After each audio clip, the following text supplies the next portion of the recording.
Mga kapuso, isa o dalawang bagyo ang posibleng pumasok o mabuo sa loob ng Philippine Area of Responsibility ngayong Mayo. Ayon sa Pag-asa, may tsansang maglandfall ang potensyal na bagyo sa Eastern Visayas at saka tatawid hanggang Southern Luzon.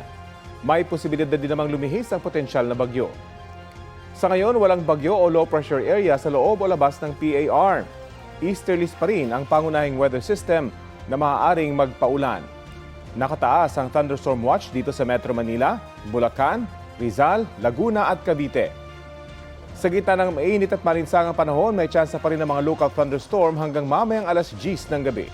Ayon sa Pag-asa, posibleng pumalo sa danger level na 43 degrees Celsius ang heat index sa Dagupan, Pangasinan.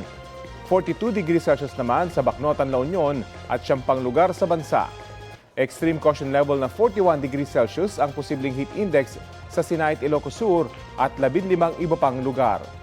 40 degrees Celsius naman sa Pasay, Quezon City at siyam na iba pang lugar. Stay hydrated po!